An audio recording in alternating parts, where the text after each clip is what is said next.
Hi, Vikings. It's First Chapter Friday. I am in the storage closet today reading from you because there's a little person at my desk this morning. Today we're going to read Wish. This is one that one of you picked out for me to read last week, and I didn't get to it, and so we did an author takeover. But this week we're going to read Wish. With a little luck, you can get what you wish for by Barbara O'Connell.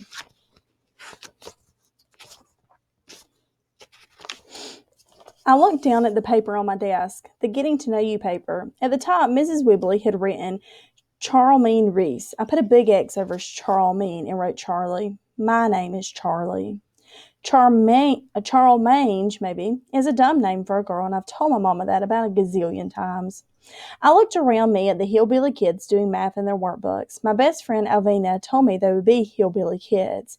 You will hate it, Colby, she said. They're just red dirt roads and hillbilly kids there. She had flipped her silky hair over her shoulder and added, I bet they eat squirrels. I glanced at the lunch boxes under the desk around me and wondered if there were any squirrel sandwiches in them. I looked back down at the paper in front of me. I was supposed to fill in all this stuff so my new teacher could get to know me. On the line beside describe your family, I wrote, bad.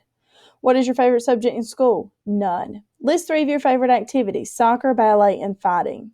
2 of these favorite activities were lies, but one of them was the truth. I wonder which one was the truth. I was fond of fighting. My sister Jackie inherited Daddy's inky black hair, and I inherited his fiery red temper. If I'd had a nickel for every time I'd heard the apple don't fall from the tree, I would be rich. Daddy fights so much that everybody calls him Scrappy. In fact, at this very minute, while I'm stuck here in Colby, North Carolina, surrounded by hillbilly kids, old Scrappy is back in Raleigh in the county jail again because of his fondness for fighting.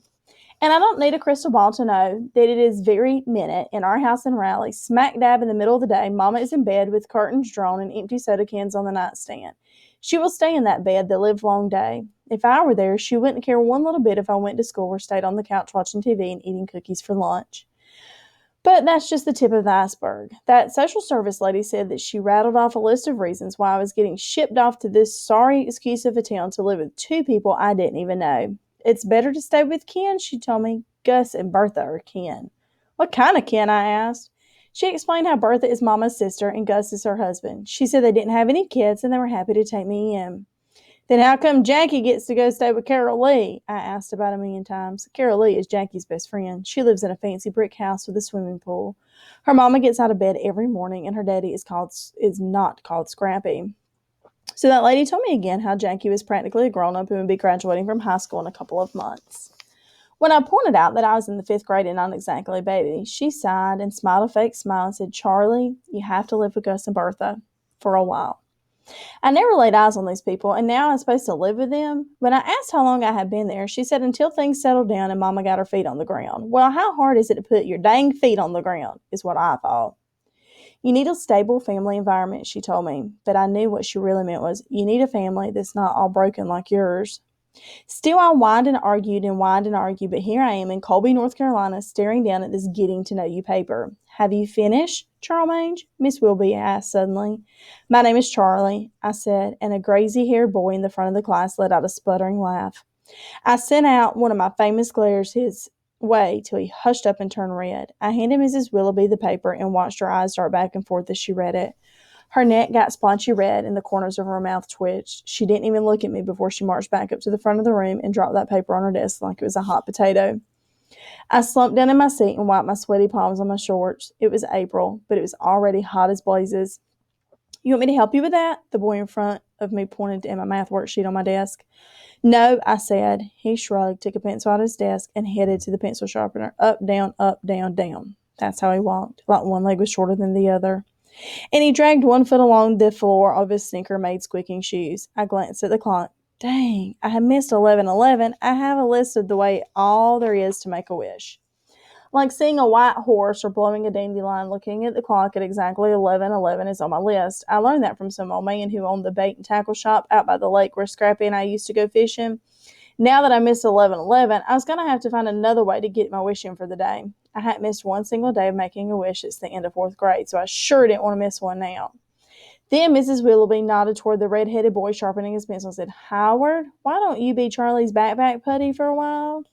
Mrs. Willie explained that when a new kid comes to school, their backpack buddy shows them around and tells them the rules till they get settled. "Yes, ma'am," said Howard. And that was that. I had a backpack buddy, whether I wanted one or not. The rest of the afternoon creeped along so slow I could hardly stand it.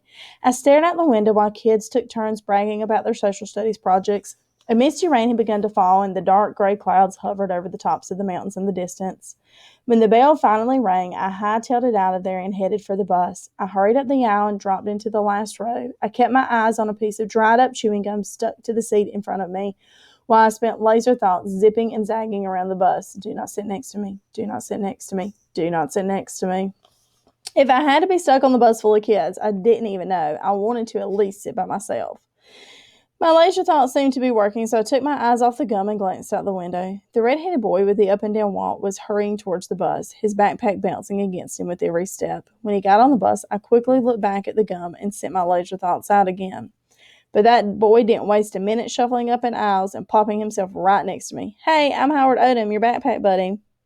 Now, what kind of kid shakes hands like that? No kid I ever knew. He kept his hand there and stared me down until I couldn't help myself. I shook hands with him.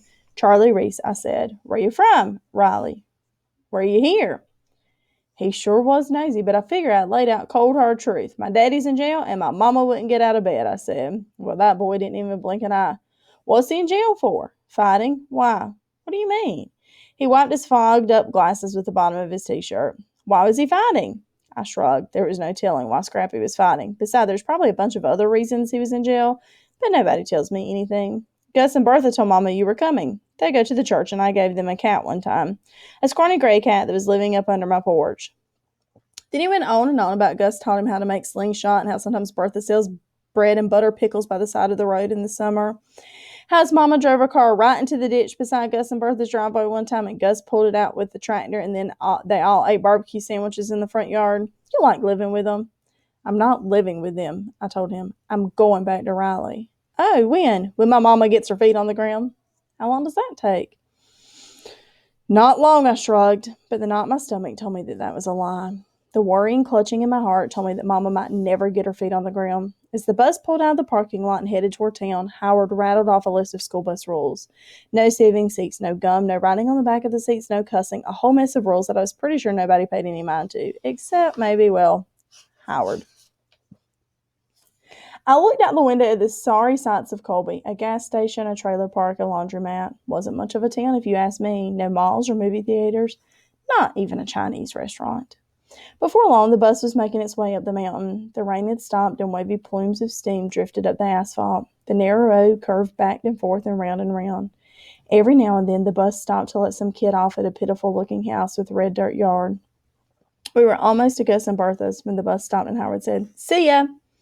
Another younger-looking redheaded boy got off with him. I watched them make their way across the weed-filled yard to their house. Bikes and skateboards and footballs and sneakers were scattered from the front door to the road.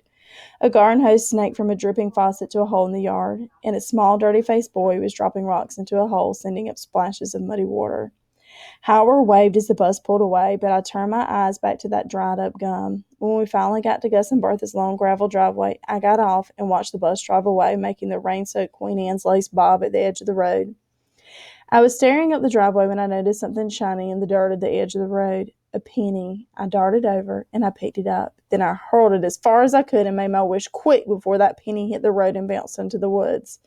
There, I'd gotten in my wish for the day. Maybe this time it would finally come true. Chapter 2. I wonder what she's wishing for. If you want to find out what she wishes for, come check out Wish in the library. It's in the realistic section. Y'all have a great Friday.